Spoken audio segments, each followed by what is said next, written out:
find yourself venturing into a world that is unfamiliar to you in every single way. All you have to your name is your wits and a broken phone that has no internet. But wait, you have the MidFall podcast in your hands. Here you can listen to the tales of your three hosts, Luis, Josh, and Jared, as they venture through their own creative woes and whatnots. Get ready to be entertained through your wildest dreams as you conquer and face this new threatening world. All right, welcome to the MidFall podcast. My name is Joshua. I am joined here by my friends Luis and Jared, and we're back. How's it going, fellas? All right, so today we all came in with like little topics that we want to talk about, see, everyone else's opinions on it, and I volunteered to start first. And so that being said, the topic I wanted to bring up just immediately off rip, this is a very important topic because, this is near and dear to all of us, but if you could invent a Doritos or other chip flavor, what flavor would you invent? What real life feeling or taste would you make a flavor? So is this like essentially like bringing up a like new flavor? Like exactly. A hypothetical, right? Like completely hypothetical. Exactly. Like not barbecue, like something brand spanking new. Whatever the Jimmy Neutron candies tasted like. Like, I don't know if you remember the ones that he fucking got. Those purple and brown ones? Yeah, exactly. Oh my god. Bro. I want to know exactly how That's those... actually a good choice. Yeah, dude. Okay. What about you, Jared? Easy choice right here. Brother, the fucking Krabby Patty, brother. Okay, can imagine that. That's a good one. That actually sounds pretty good. I think I would probably go like if the first thing that came to mind was like Pop Rocks, like something that just pops and just hits you with flavor. So like Pop Rocks was the very first thought, like a candy. But another one that's just gonna sound very weird, because I know some people like this. I'm not a huge fan of this, but somehow they can make this a taste, is like fresh cut grass, like that feeling and the taste. Fresh cut grass? I can see that. Some people like that. Oh yeah. Some people like tire smell. Some people are weird. Well, yeah. I mean, I guess it's kind of tickles the same, scratches the same itch as what's it called? The smell of gasoline. Oh yeah. I really like the smell of gasoline. I know I did at some point. For chip though? Like we're talking like when you bite into the chip, you get that feeling, or like no, you get that like taste. Like that literal taste of gasoline or chopped grass. Yeah. Exactly. Yeah. Bro, I feel like freaking Those are Hank Hill unpleasant. would like that one. But then at the same time, like, what sounds good? Like what sounds appetizing that's not already like a flavor of food. Exactly. So yeah. Some like buttered chicken or something would be nice. Buttered chicken, that's funny. Can't lie. Yeah. That would Pretty slap. No, buttered chicken sounds good. Any other ideas? Or you guys want to see what Jared brings up? Well, you know what about like Cajun French fries? Dude, Cajun. Oh no, we gotta stay on this topic because I think that now we're starting to make sense of this. Like real food? Yeah. Like what kind of Dorito flavors are missing in Cajun fries? Sounds freaking good. Yes, sir. Like French fries, but the ones that have like meat on top of it with like a signature sauce. Oh, like those animal style ones? Yeah. Animal style fries. Yes. Dude. That That's good. That's good. Let me think. Sushi chips. Sushi chips. Oh, like tempura chips. Ooh. Okay, something. that actually could. That Ooh. could. Like, yeah, dude. All right. Well, that does sound Yeah, pretty we're nice. copywriting that one. Dude, That sounds so good. Orange chicken. orange chicken. I can see that. Yeah. I can see I feel it. like can see orange that chicken too. could already exist as a chip. Yeah, exactly. No, same. Orange chicken sounds pretty good though. So good. Like, you had me with I might go Cajun buy orange fries. chicken tomorrow. Dude, so, okay, how about this? Nacho cheese and Cool Ranch have been at the top for the longest time.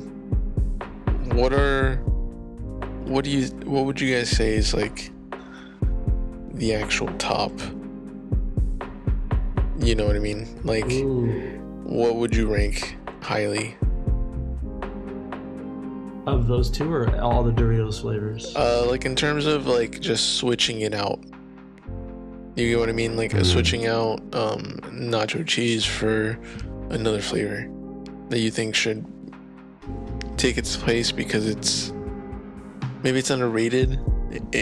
Let me like the sweet and spicy ones, for example. I feel like I see those being really popular. The purple ones. Sometimes I see them more even than like the nacho cheese ones. True. Or like I can't really think of any others. Maybe like let's say like for Pringles, like a lot of people like I know like really liked the sour cream and onion ones a little bit more than like the originals, and like I would see more people wanting the sour cream and onion ones. So it's like whereas you would think the originals are the best, what would you guys actually rank as like the actual number one flavor? Because to me, my favorite flavor of Doritos is Doritos Flamas. I don't think that should be number one, but you know, I'm just also putting that fact out there. Is that the one that was in like the green bag, the light green one? No, that is Doritos Flamas are the purple ones, but they're the ones where with the Doritos like actually like on fire. It's like Yeah, I see it. chili and lime, I guess. Yeah, I had to Google these. I'm not gonna lie, I'm a big fan of the normal nacho cheese flavor. I like it so much. I like the nacho cheese flavor too because they're like basic enough, right? Exactly. It's scratching an itch. My go-to snack at an airport. I can't lie. When my flight gets delayed, I go and buy some Doritos. What about you, Jared? Are you a Cool Ranch guy or a nacho cheese guy? You know, I'd have to say, I don't have Doritos all that often anymore, but honestly, I can kind of go for either or. It just kind of depends, like what are you having with your Doritos? Like what else is there? Like if it's just by itself, I'll most likely go for the nacho. But, if I'm having it with like a pairing like another food, I'm like, okay, then maybe I have to like, pick and choose here, Yeah, that makes sense. Yeah. I just learned something. In Taiwan, Doritos has a chicken wing flavor. A chicken wing flavor. Ooh, garlic parmesan. Garlic parmesan. Garlic Doritos. parm would slap. God. Oh my god. That sounds so good. Yup. Oh, that sounds fantastic. Okay. I think that would be... Doritos, take notes, bro. Hire us. Exactly, dude. Alright. I just saw someone on eBay put a Doritos chip for $100 and labeled it perfectly seasoned ranch Doritos chip. I'd buy it. Dude, honestly. Man, these Doritos stuff. This is insane. I'd go for it. I trust him. Sounds like a pretty reliable source. Yeah. Alright. Alright, so now moving on. Jared, did you have a new topic for us? Who, me? All right. I got a topic for you, and this one I've thought of, kind of a here and there kind of thing, but we all know Minecraft, Okay. We've all played it. We've all played it before. But one thing that myself and I guess a lot of other people do is that, they play it, they stop for a good while, and then they come back to it like in the next year or so. Why do y'all think that's the case? That's such a good question. Oh my god. And for Minecraft, obviously, specifically. Yeah, Minecraft specifically. I think that it's the replayability, and I think that as time goes on, maybe we gain new perspectives on life, and for that reason we kind of want to go back and start a new world over. I think maybe could subconsciously be like, oh, time has passed. I don't necessarily feel like the exact same person as I was maybe over a certain time ago, and you just go back for like the comfort and just I'm reading way too much into it, but yeah. No, keep going. Fuck. So does that make sense? Is what I'm saying? Does that make any sense? Yeah. So it's like, okay, like it's been a while since I've played this, right? Like this might feel like a checkpoint type of thing, and so yeah, I think the replayability of the game, you start again. I mean, it's just like, it's cool. Because you see how... I think I agree. Yeah, go ahead. No, go ahead. Finish your... No, that was it. I think Louis hit it on the head towards the end there, because I think life is up and down, everything changes so much, but Minecraft is one of the biggest examples of a game that is constant, and everybody wants some form of consistency in their life, and I feel like Minecraft is a comfort game for some people, kind of like Stardew Valley or Phasmophobia for some people, a game that they can come back to because they feel comfortable playing it. And Minecraft is so easy to get comfortable in, even if you're just making a house all day in creative mode, or just doing hardcore mode, or speedrunning it on stream, or just running around with your friends trying to collect diamond the fastest way possible, or as fast as you can. I think it's a comfort game at the end of the day for a lot of people, and I think a lot of people like the consistency that Minecraft brings, because when everybody has that phase like Jared mentioned where they just want to get right back on Minecraft. And I feel like Minecraft, or back on something, and Minecraft is one of those things where oh, let's hop back on the server, oh, let's buy a server and play Minecraft. It's just one of those things you can just hop right back on and just keep enjoying and just restart even with no issues. I feel like honestly it's kind of similar to The Sims. So yeah, you kind of, or a Tamagotchi even, you're taking care of something and you're kind of nurturing, or Farmville even, Facebook. Yeah, I think that gives you something to come back to. Sort of fulfillment maybe, because it's a quicker fulfillment of goals, right? Because you are kind of living a life, but and taking care of something, I guess. So it kind of scratches at it just as well. It kind of gives you control, whether you're a kid or whether you're an adult. Yeah. So yeah. What's your opinion on it, Jared? When you posed this question, when you initially thought, did you give it a second to think about it yourself? Yeah, I have. For me, from what I would believe to be my own answer is that I feel like you kind of forget just how boundless that game is. It is in many ways like a literal sandbox that you can just do almost anything in. And the beauty of it is that, there's a lot of different creators of mods and different packs. I play Bedrock version, so it's a little bit more limited. But even then, you can see people make incredibly,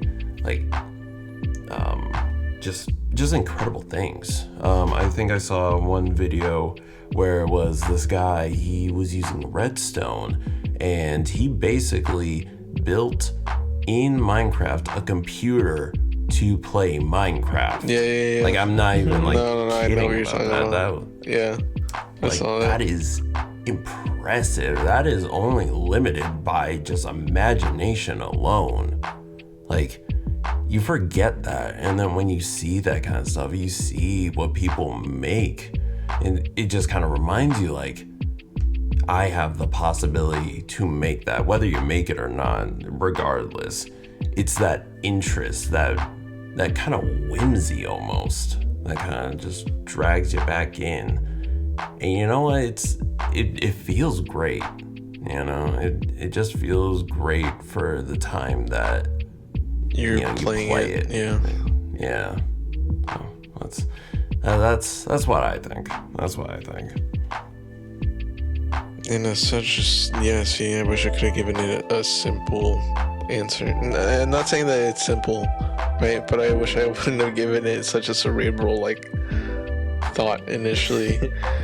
But oh man, that's all perspective. Yeah. All perspective. Ain't nothing wrong with that.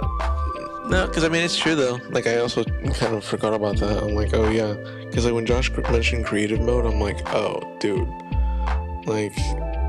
Yeah, creative mode is such a different way to play Minecraft, I guess.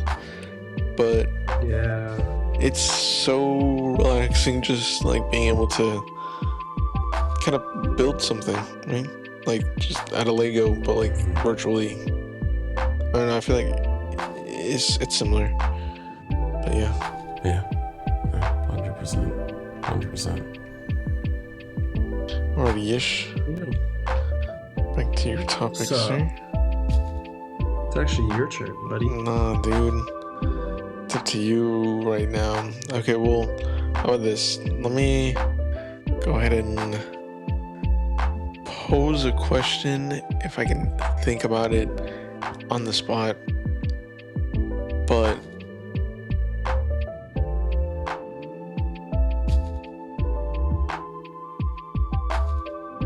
give me 1 second.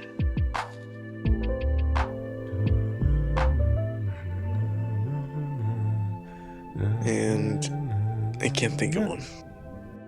So I'm gonna ask for a little bit more extended time. Ish, go ahead. So, one of the other questions I have two more. This is one of the other ones.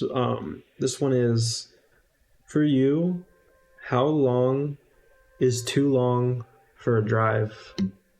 And I'll give you a thought to think about too, because you probably had an initial thought, but then also think about this after that. Actually, I'll say it after you guys say your opinion, actually. Say your opinion first. How long is too long for a drive, time-wise? And when you're asking this question, do you mean how far am I willing to drive out to something like an event, work, or just hypothetically, if I had to drive cross country, how long do I think I can make it? How many miles straight? How long are you willing to drive time-wise to go to something, to go to a little event, or to go okay, to a store that you like visiting once a year or something that? Something small, but you're making time for this. How long is too long for a drive? If I'm driving, then I would say if I'm spending the night there, and if it's like for the next day type of thing, and being from the Bay Area, driving down to LA, it's fine. So about 6 hours. Okay. That's my What answer. about you, Jared? Well, for me, I don't necessarily like drive that far, even like often at all. So, I mean, I've experienced like being in a car going into LA, and that's I'm like, With us I even. can never drive this. Yeah, exactly. I see y'all, and I'm like, hell no, there's no way I could freaking do that for like 6 hours. That's too much. For me, probably around, Go ahead. I would say maybe around just like 2, maybe 3, just because I don't drive that far. If I were to like drive that, then maybe I'll be like, oh, I can do this, or it's too much. But yeah, I'd say around there. Okay. Yeah, it sounds Yeah, better. and also like this is in one sitting. Like you're just like going straight shot. How long is too long? If I'm speaking like off actual, then like I'm leaning more towards Jared. Like, although I could drive it, like I'm just going to prefer if I'm driving with someone else and it's a 6-hour drive, I'm gonna have to split it at some point. Like I can drive like 4 hours, 3-4 hours max. That's fair. But Yeah, I'd say for me, it's around the same number. Like, I can do 3 hours straight shot. I can push it to 4, but for 6 hours, I have to take a break. Like 6 hours is usually my limit for wanting to drive that long. So like, let's say we're all like in the same city and we wanted to drive to a different state. I could drive like 6 hours, but then after that, like I need someone else to drive so I can like sleep, because 6 to 8 hours is definitely like my physical limit. I can't do more than 8. I get way too tired. 110%. That was, like 3 to 4 hours. That's max. I think we can all agree. Yeah. Like there's gonna be some people who maybe comment or like see this in the future and be like, well, I can handle 11 hours. It's like, okay, nobody asked you. Freaking crackhead. Like, and we know that person is king. We get it. You live in... Yeah. I was thinking of someone else who lived in Canada. Oh yeah, dude. But the reason why I came up with that question was because I don't know what it was, but over the last few weeks I've seen posts online about like Europeans being so surprised by how big America actually is, like especially British people, because they're landlocked to an island essentially, and it's fairly small compared to the mass of the United States. And they finally visit the US and they drive through the US and they're like, holy crap, this is massive. Like just driving through Texas alone takes up so much time within a day. I think like it takes, you can't quote me on this, but it takes a very long time, like more than 12 hours, I'm pretty sure. Yeah, I think I've heard something similar to that before, whether I want to say it was like a comedian or something like that, explaining why explaining why people don't go to like visit different countries when you literally just driving to like other states is like going to another country in of itself. Like I think I saw the same far. thing. Yeah, exactly. And now I just looked it up. It's around like 11 to 12 hours to drive through Texas, like end to end, from New Mexico to Louisiana or back and forth.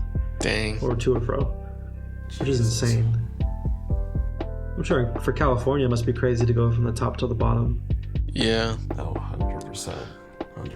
Definitely. I think it might be maybe because if we're, I don't want to say like a midpoint, but like it took us 8 hours to go up to Crescent City, I believe, and then 8 hours to San Diego, I believe is. So maybe about like 16 hours in the end, maybe, or 14. I don't know. Yeah, somewhere around there. Crazy. Like, at least matching like that Texas difference. Yeah. Yeah.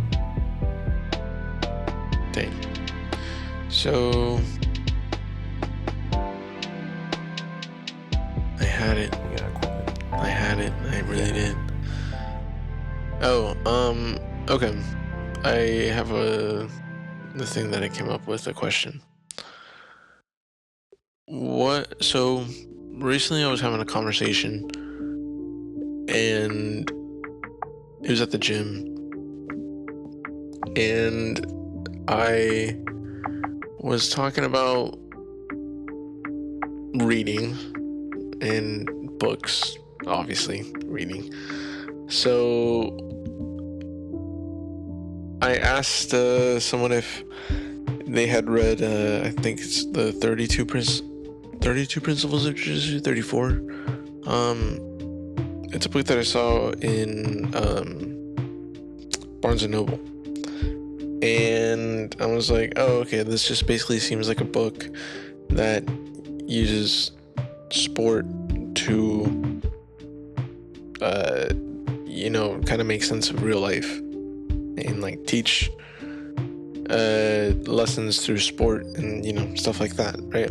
So for me, I love to box, and I would, to me, I was thinking, oh dang, this would be cool to have something like this, but like for boxing, right? Since me personally, I feel like I use that as well as a way to make sense of life. Like I'll find ways to like relate it to real life, so that way I can just kind of gauge stuff, plan and ahead, and stuff like that. So for you guys, what would you say is like your kind of method and or means to kind of make sense of life, whether that's like gaming, going to the gym, reading, what is your guys' thing Like to make an sense of outlet life or something? What do you mean? No, to make sense of life. Liquor. That's fair. That's a great answer. Do you want to go first, Josh, or? I need to understand the question better, so you go ahead. I guess to make sense of life, I don't know. I don't really think I have something like that. Mm-hmm. I don't necessarily like look at different outlets to just fully understand it. Whenever I like experience something like video games, books, music, or anything like that, I almost see it as just aspects, like almost kind of like their own little like pocketed thing that explains a world of someone else's perspective, Yeah. And for me, I think it's just kind of absorbing those different perspectives while also looking at my own. Mm-hmm. Almost like, it's like almost like a big puzzle piece, you gotta put the puzzle together to get the full image, So for me, I guess that kind of answers that question of, what's kind of that outlet to understand life in of itself. I think it's just kind of looking at it as just little pieces of a puzzle. Yeah, so I guess to kind of add on to that question, it's just like to make a little bit re-explain it again. It's like, because you did kind of answer it as well. No, you didn't answer it, but Dang. The answer was in the first half of your answer, which is how do you also look at a movie or play a video game and like resonate with that, with whatever's going on, to be like, oh, okay, I resonate with this. I'm acknowledging that, like, I feel this way. That maybe like, you know, I might be feeling this way because like my journey of like the main character that I'm watching, like, oh, like this kind of correlates my emotions or something like that. Yeah, I guess that's what I'm leading to. But yeah, Okay. I think I kind of get it a little bit more. Because like when we see characters, sorry, yeah. Oh, go ahead. I was just gonna say, because like when we see characters, like sometimes we're like, oh yeah, you know, like I relate to this character, you know. Yeah. But yeah. Yeah, I think kind of piggybacking on Jared's sense of the question, and then to yours in a second too, what you just mentioned. For me, life is kind of like a thing where I like to learn and absorb things, like you mentioned with like the book, for example, in boxing. I like to absorb something new, and the more difficult the thing that it is, like for me, one of the most difficult things I picked up was learning how to play basketball, because I started as someone who sucked at it in middle school and didn't play in high school. So picking that up as an adult and trying to like be a completionist for it, where I want to become the best version of myself in that sport, is definitely something that I use as fuel of like, you know, my life. I have a lot of freedom in it, and with that, you know, abundance of freedom, I'm going to use it to learn something new. And then also like traveling and learning something about somewhere else to make sense of like, okay, I'm very grateful for where I'm at. I'm going to make do with what I have, the freedom I have to learn these new things or go to these places and really absorb what I'm being shown and hopefully learn something from it. And to piggyback off the movie thing you mentioned, because that helped me resonate with the question more. I like watching movies, and not just movies that make me think. I like movies that actually make me feel emotion. There's always been movies that everyone like shed a tear to, one or two or something like that.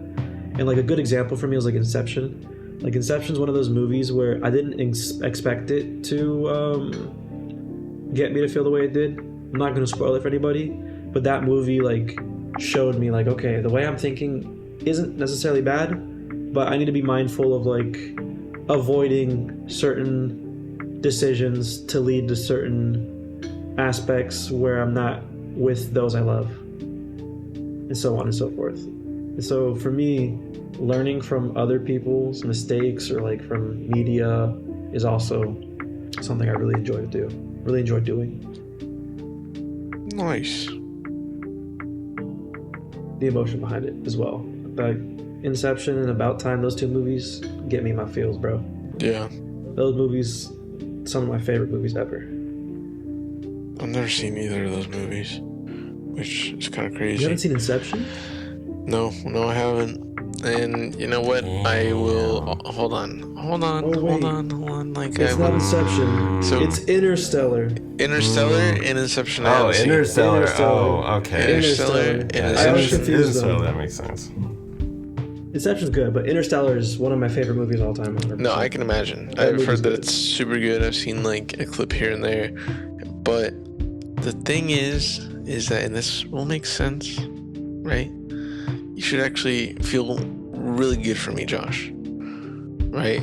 Because Jared hasn't seen Zombieland. At least to my knowledge. Because, you know, one time we were on hiking and he was like, I haven't seen it. So I told him, I'm like, you know, that's actually good for you. And I'm like, he's like, what? And I'm like, you get to experience it for the first time. You know? So it's just like, okay. Like with Interstellar, it's like, okay, cool. Just like, get to experience it for the first time. But yeah. Exactly.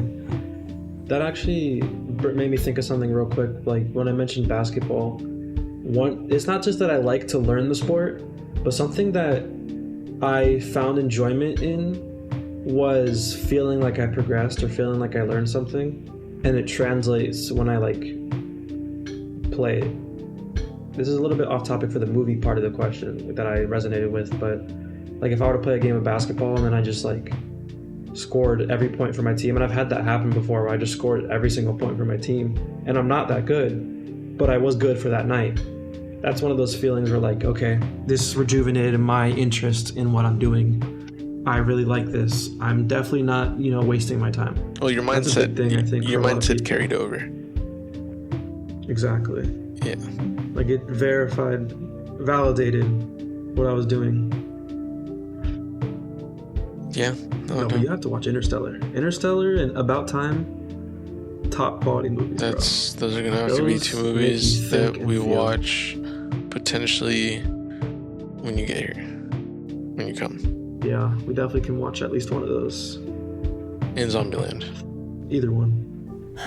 You still hasn't seen Zombieland? No, bro. Isn't I that thought you like a forced me good to watch movie? it by now. It is. Zombieland actually is a very solid movie. Yeah, dude. It's a fun watch too. Yeah, it's one of those. At the time. Yeah. Over some Josh, Over some Josh.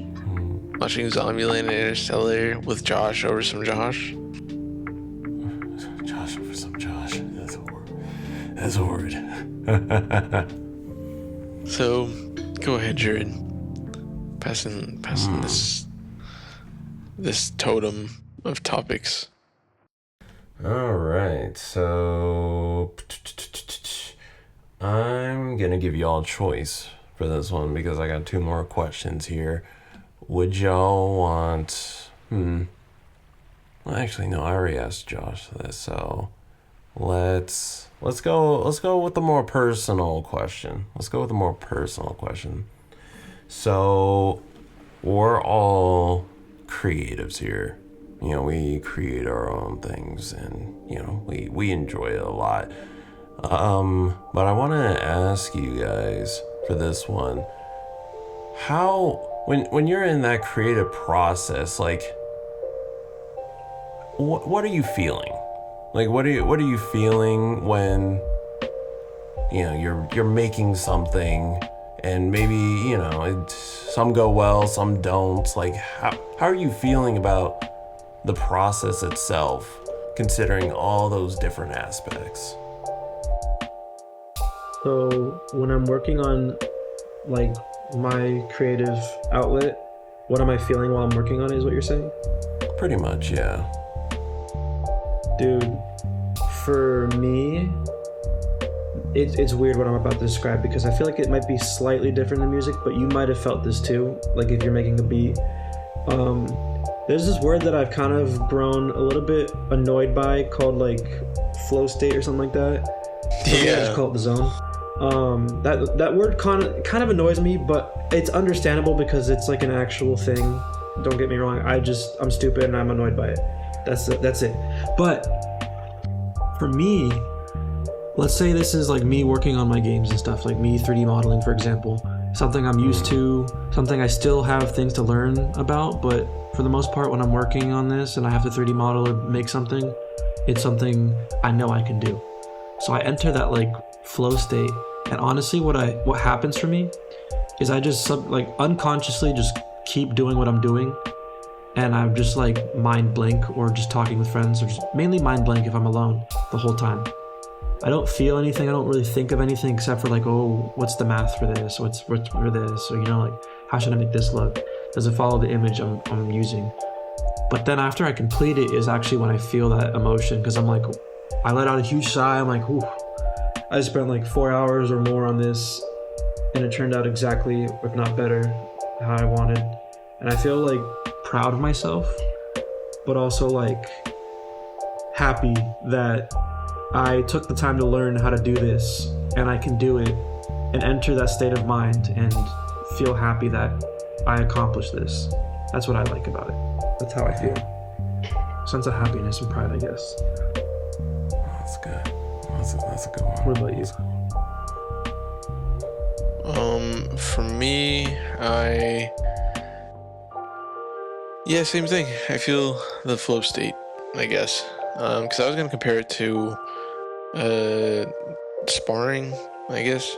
Just kind of going based off of like, oh, I'm going into something and I'm just gonna do what I know and approach it in this way or in this way, or I'm gonna explore something new,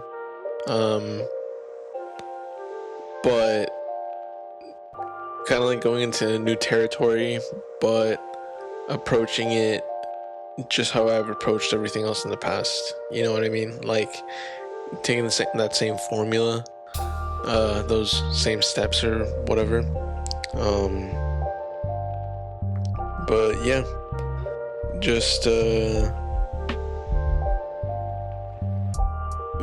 I kind of, just like I said, do what I know based off instinct, and let that guide me, is what I'll say. I think that's probably describes it best. Okay. What about you, Jared? Well, you already mentioned yours, right? No, I haven't. Yeah. For me, it's almost like I almost get like just a variety of emotions when, you know, in the process of making something. Like if I'm making something and it's sounding really good, you know, I'll be like, oh, there we go. That sounds like fantastic. The next day I'll listen to it, I'm like, damn, this sounds like crap. Or when I'm making something and it sounds like crap, I'm like, oh man, what am I doing? All this sucks. You know, why am I even wasting my time? But in that creative process of just like all those like immediate ups and downs, realizing, okay, I have to change this, or I have to move this around, or this doesn't sound right, or I need to place this here.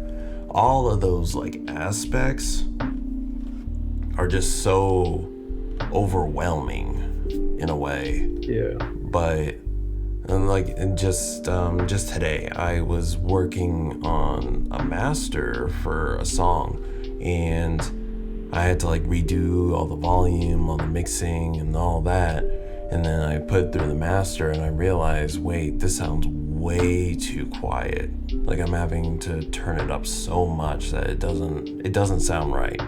So then I had to redo it again, and then I realized everything was peaking. So I had to like redo that again. And you know, I was doing this for like hours, just trying to make sure that I got the exact sound that I want. And I redid the entire master for it.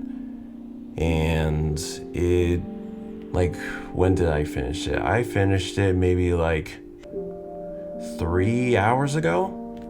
You know, like 3 hours ago. And that's even before I can test it in different mediums.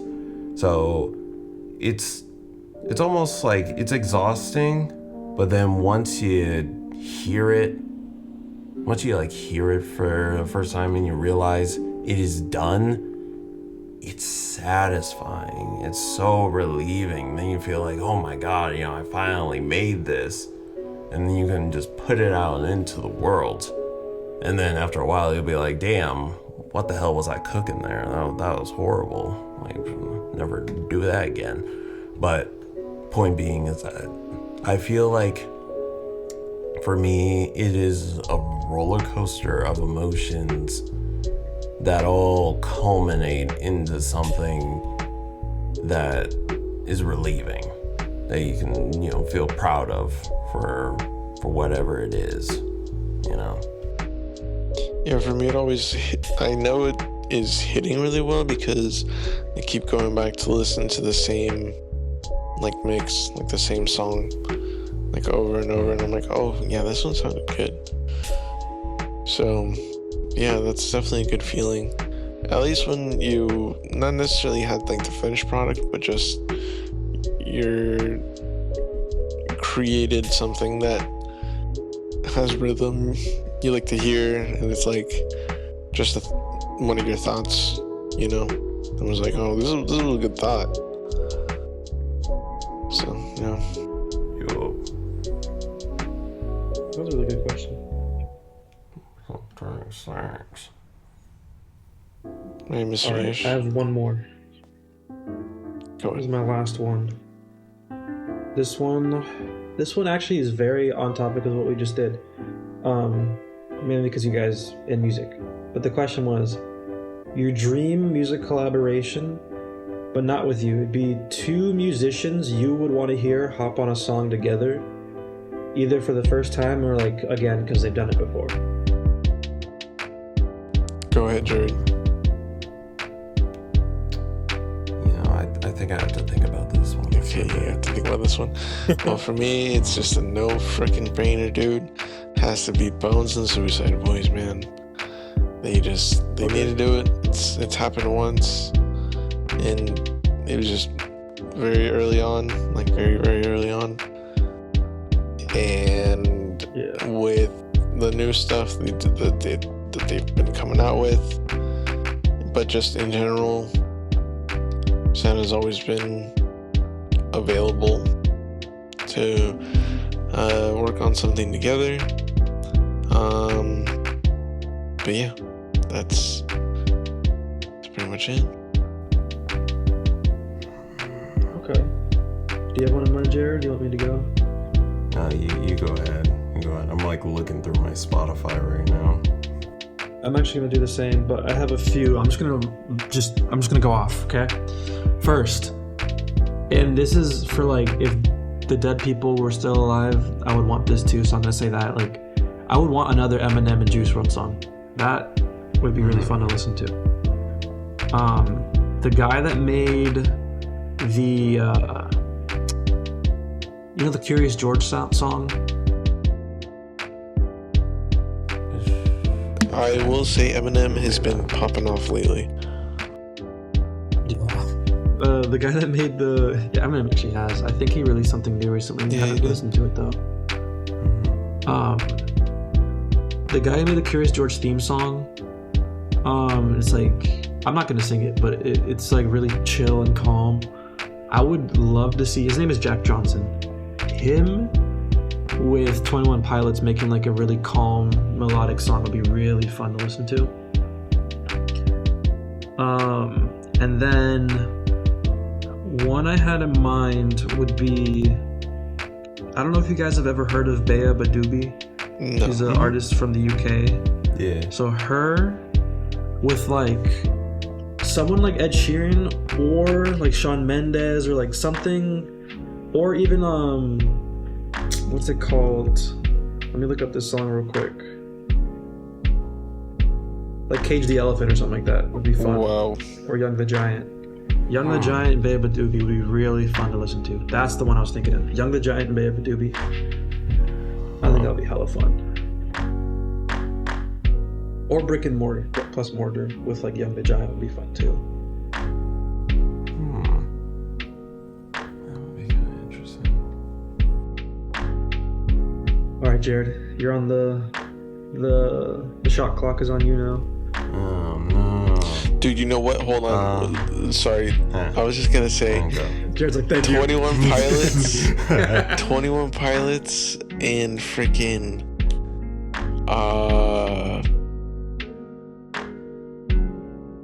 God damn it, I'm so sorry. Oh. Miley Cyrus. No. 21 Pilots and the Glitch Mob. Ooh. Wait. It's kind of a, I don't want to compare it to Death Grips, but kind of in similar rooms, like Glitch Hop. But yeah, go ahead, Jared. It's about to get deep. I guess off the top of just like from just looking at everything that I have right now,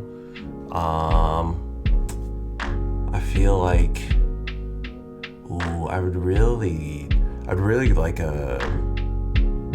almost like a Griselda album, but you have like Pusha T in it.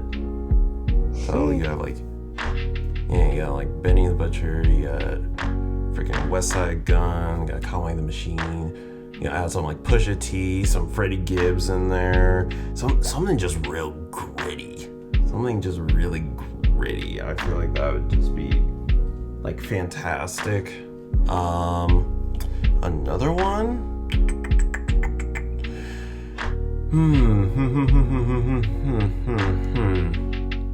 I feel. Oh my God. What am I thinking?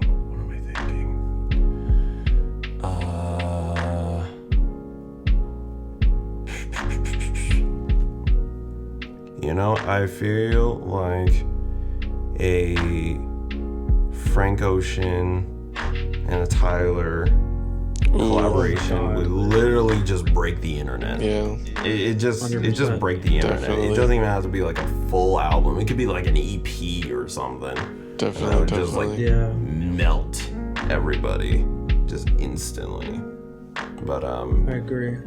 no, that's all I got. Damn, that was a good question. Okay, I have a few more. Go ahead. Bea Doobie and Dominic Fike. Oh. And then, is it pronounced Fike? I don't remember. But I think so. then, hear me out. Lil Peep or Tentacion with the Black Eyed Peas from when we were in middle school. I would have. like that version what? of the Black Eyed Okay, Peas. so Wait. So Tentacion. random, but it could hit. So X on Wait. that. X on that instead. Yes. Dude, it would. I think it would go crazy. I'd have to wrap my head around that. That is like two different things. I never thought Nah, would like. dude. They know what they're doing. They can make it work. That's the part that I thought about. They could really make it work. Will I Am with them? Come on, I bro. would say like Lil Peep. And that one lady, what was her name? I don't know which one. The girl from Boom Boom Pow. Oh, what, Fergie? Yeah, that would be so freaking funny, but somehow they'd make it work, bro. They would make it work. Hell no. Keep Fergie They would make away. it work. Trust in the Black Eyed Peas. Trust in Will I Am. No, brother. I'd say like Lil Peep and Hell Deftones or something. Will I Am is him. Ooh, I just thought of one off the top of my head. What about like JPEG Mafia and like Death Grips? Yeah. That one came across my head too. Yeah. Or I don't know. Ooh. JPEG Mafia and Clams Casino. I don't know if that rings any bells, but Clams Casino is a producer. Made a song with Vince Staples. It's pretty cool. Like the Vince Staples creativity. collabing with some other people would be nice too. I listened to a few of his stuff recently. He's good. I like it. Shit. Yeah. Let's keep thinking. Any others in that regard? I think that was all the music stuff I could think of. Yeah, same here. What about like what?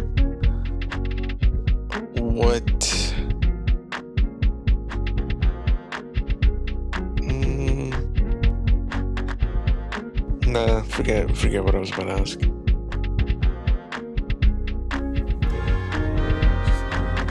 Just gonna say that.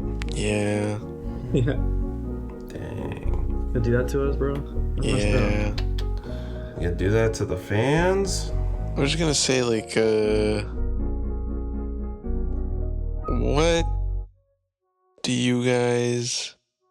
what kind of podcasts do you guys like to listen to? Like if you do ever, like just, background stuff in general. Yeah. Streams, I don't know. So when it comes to podcasts, I like podcasts that give me a glimpse into like, let's see what like random things people could talk about. Like I was just talking to Jared about this. There's a podcast called like Other People's Lives, and they interview people anonymously, and it's people that typically are going through like some crazy shit. Like one guy, One guy believed he would be an incel for the rest of his life, and now was no longer an incel. One woman believed she was an incel, and then they were talking to her, and she was like slowly believing that, you know what, I may not be an incel, like a female incel. And then another one was like a dude directing his mom's P-word shoots. And then there's just random stuff like that, right? Like people that like cheating on other people's husbands, or other people with their husbands, or whatever. It's just random stuff giving you a glimpse into people's lives, and lives that you would not want to live, essentially, for me at least. Like a lot of them, the ones that I watch, are for lives that I wouldn't want to live and aren't like crazy enough to make me like disgusted too much. Like there was one like really dark stuff. I usually don't watch those, but other than that, I like listening to podcasts that are really fun and funny, that make me laugh while I'm driving.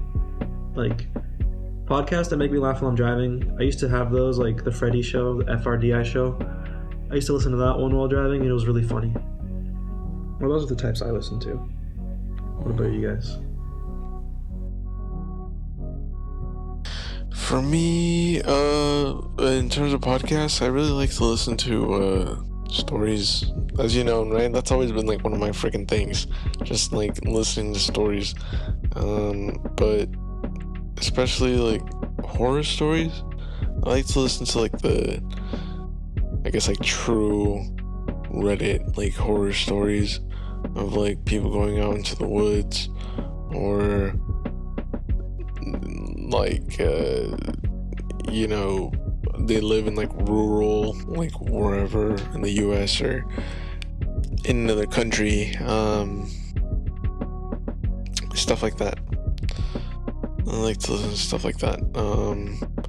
Or people kind of like talking about like paranormal experiences, and I like to kind of hear how they might have stories of that have just been passed down, that like might have a reasoning to do with like a certain haunting, or like, you know, just more history behind like maybe where their property's built, or just that leads to a little bit more history. But yeah. Oh, what about you, Jared? I don't really listen to a lot of podcasts. The one that I listen to the most, probably be one called Dissect, where they cover just different albums from different artists, and then kind of dissect the lyrics to find a bigger meaning from them. I really enjoy that. A lot of times I listen to that while I'm at work or in my car, and I find enjoyment in that. I have been dabbling. It was one podcast about sneakers from Complex. I don't remember the name. Sneaker shopping or something like that. Yeah, similar to sneaker shopping. Same guy's in it. Yeah. But I've been kind of dabbling in that back and forth. Usually if it's like they're talking about stuff that I'm interested in, I'll listen to it. Otherwise, that's really about it. Nice. That's dope. Well, did you have another topic to go into, Jared? Let's see. I have one more. That is dope. One more to cover. Go ahead. So let's talk about Sparking Zero. Real quick. Okay. So. Do you think that could be the greatest anime game of all time? I'll let Luis say his thoughts on Sparking Zero. My thoughts. Okay, so I guess to kind of put a little bit of backstory as to maybe what this game, what sort of significance it has to me is I think it was my 7th birthday that was one of my birthday gifts.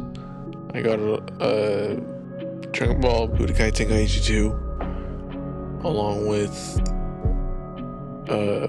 Star Wars Battlefront 2 as like a gift present, and both great games, obviously solid games,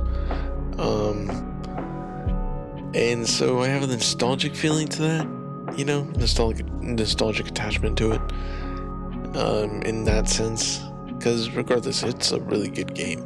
Like Tenkaichi 2, story-wise, like it just goes through everything, tells it quickly and efficiently.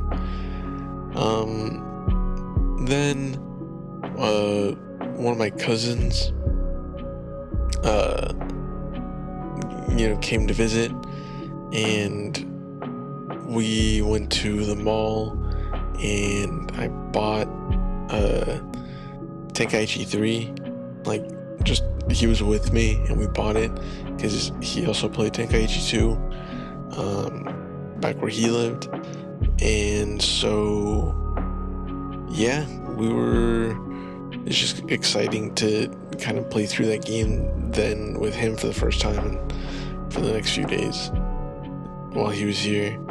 So yeah, just nothing but like good memories attached to that game series, and I just played them religiously.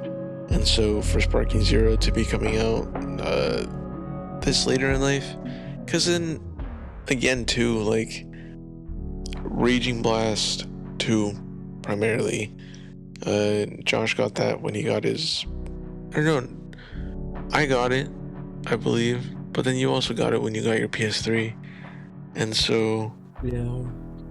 playing those things were just like nostalgic, because I'm pretty sure it was like around spring break, like freshman or like sophomore year of high school, and yeah, just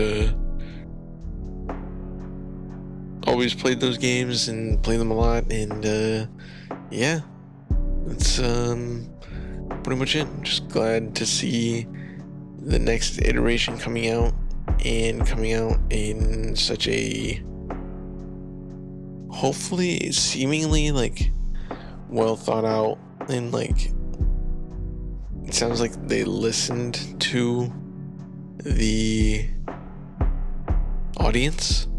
It sounds like they're catering, and so yeah, I do think it has the potential to be the best anime game, I believe, if the storyline campaign is also just as solid as their roster / movesets. I think then it would be very much defined as, oh, this game tells the story of the anime well, and it's got a good roster. Yeah, exactly. Replayability. No facts. So, yeah. That's my thoughts.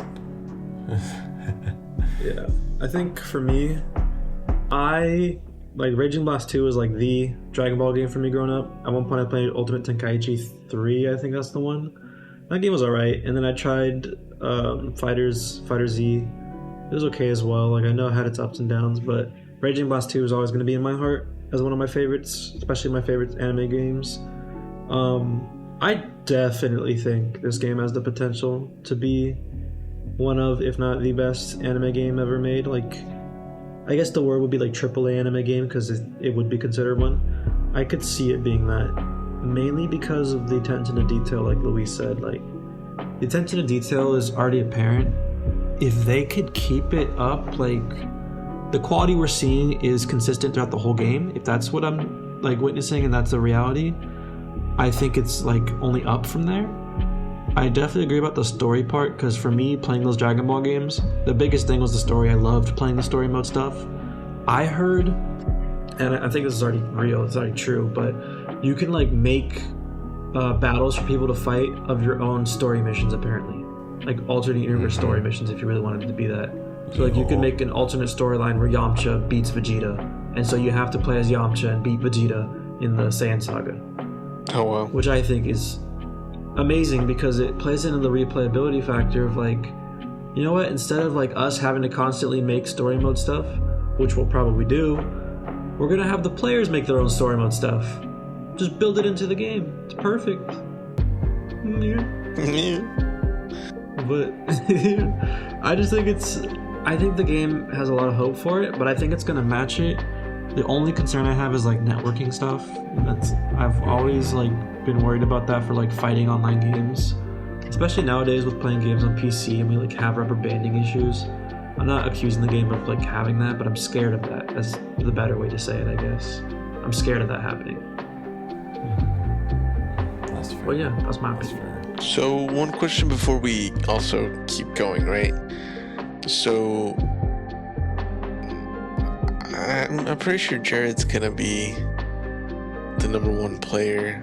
At some point, whoever does get the game needs to have tournaments, like at least like once, cause We all getting it for PC? well, it's gonna have to be. I think it's cross-platform. Hopefully. Oh, perfect. I would hope. I didn't know. I don't know. I don't know if it is, but I just mean like because Jared's gonna probably get it for PS5. I'm gonna get it for PC. Okay. So yeah, but regardless, everyone's gonna catch those hands, those virtual hands, and I'm looking to place. Okay. So, yeah. Oh, you're trying to be like top 100 in the country or something? No. Between like all of us, like I'm looking to place like at least like one through third. Hey, I'm making it out the first round. That's all I'm saying. I'm making it out of the first round. After that, I don't know. We'll see. Yeah. Like I know I'm decent at the Dragon Ball games, but I'm no like button masher god like you guys. Yeah. Okay. Nah, Jared's crazy. So I will be number one. I will be number one. World shall know pain. So, what are your thoughts, Jared? I mean, obviously when the initial trailer for the game dropped, everyone was excited for it. Everyone was like, oh my god, it's back to form. Supposedly the biggest character roster and all that. And, I was excited. I am still excited for it. And what they have shown for the game looks really promising. Like, it looks like a fully fleshed out Tenkaichi game that has so many new things that not a lot of other Dragon Ball games have. Especially even to kind of, what Josh was saying about all the what if stuff that you can do within the story mode. You can also create your own story. Like you can have your own like customizable like story missions, like have certain cutscenes pop up. Like just that level of detail is very, very loving. One thing that I am worried about is kind of that character roster. The thing is that they really pushed like a lot of Z and Super into the character roster, and for me, I'm just like, but what about original Dragon Ball? What about GT? Like, are they gonna be? I assume they're gonna be movie characters, but like, just kind of that worry of like, what is exactly being included. And as much as I love the fact that Mid Goku is back, so that we can all experience him again. I kinda wish they went the Raging Blast route, where it's just one character, but you can customize them with different costumes and different movesets from all their time spans. Yeah. You know? Yeah. I feel like then the whole roster would have been like, oh my god, that is so cool, you know? I don't know what it would have been That's left a out. valid point. Yeah, definitely. Yeah. That would have been nice. I agree. That would have been nice. That was a concern of mine, though. I forgot to say it too, but the roster, it looks solid, don't get me wrong. Like, a lot of the newer fans are gonna love it and everything. I'm a big fan of the original series, just like you mentioned, and GT as well. Like, Luis knows, those are like the two series I really got into. Like, I remember like binge watching the original Dragon Ball series and then talking about GT with Luis growing up as well, and like Broly and stuff too. But those are the things that like really I leaned heavily into in terms of the Dragon Ball franchise and the lore as a kid. And it is a little bit sad to not see it initially. I assume we're gonna get more characters in the future.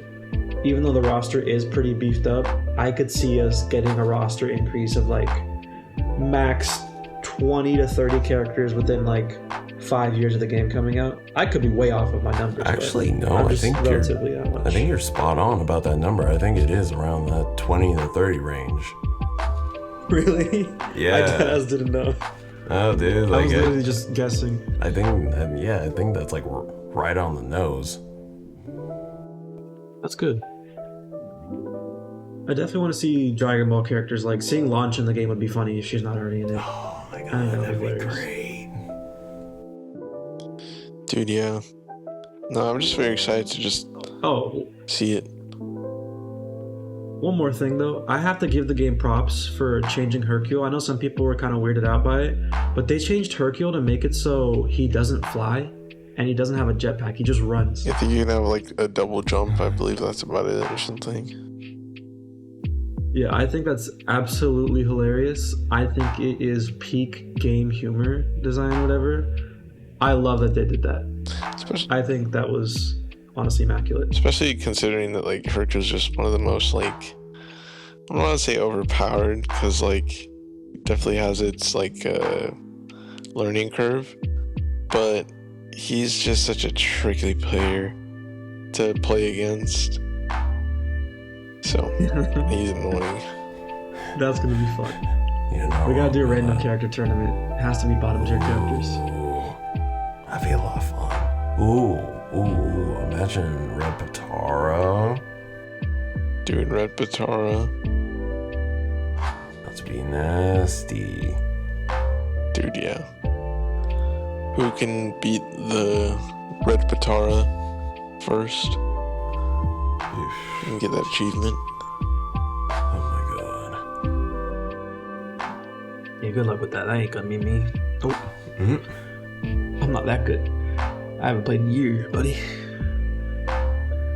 But no, the game definitely has like its I'm looking forward to it. Like, it has an upside to it. There could be ups and downs, but it can definitely become the best anime game we've ever had. Yeah. Like, is there even an anime game? This was a question I forgot to ask after you mentioned it. Is there an anime game you think that is the current top one? Nothing comes to mind. Not necessarily. I don't really know anime games like that, but like, you know, Naruto and like Naruto Shippuden or something like that. Ultimate Ninja Storm? Ultimate Ninja Storm 2, like they had like those good games too. I don't know if One Piece had one, Exactly. but I'm not gonna lie though, like I actually didn't mind. Like I had my fun over the pandemic with Jump Force. Like to me, it had replayability. I don't, you know, the moveset was Yeah. somewhat kind of similar to Tenkaichi in terms of the combos and dashes type of stuff. But yeah, I think you were kind of close with it with like the Naruto games. I think the Ultimate Ninja Storm series had at least one game that could be considered like one of the top anime games. but I also think like Jump Force, it just needed like a little more attention, and it could have been a good game if they just did certain things right. But I also, before Jump Force came out, I don't know if Luis remembers this, I bought J-Star's Victory Versus, and I was like, this is amazing, it has every anime I like. And then the game was kind of shit. Oh yeah. And then they announced Jump Force. I'm like, oh my god, they're gonna have every character I like again, but in a newer game. Yeah. And they didn't. And I was like, dang, that's what I need. I need a recreation of J-Star's Victory Versus, but better combat, essentially. Yeah. That makes sense. Alrighty. Well, I believe that's about it, right? For this one. Yeah, I think we did a pretty good episode. So, yeah. Yeah. At this point, just it's a little bit later in the day for everybody, obviously. So Yeah. yeah, hopefully the next one will come up with a little bit more energy, at least on my end. But yeah, appreciate everyone for joining us on this one. Hopefully the topics were interesting. Hopefully we come back with some new topics next week. We will be doing this every Tuesday, so that's hopefully around the time that every episode will come out. And yeah, thank you guys for tuning in. Make sure you like, follow, share, subscribe, whatever the word is on the platform we post this, please. Exactly. Yes. Oh, and comment. Catch you in the next one. Bye-bye. Peace.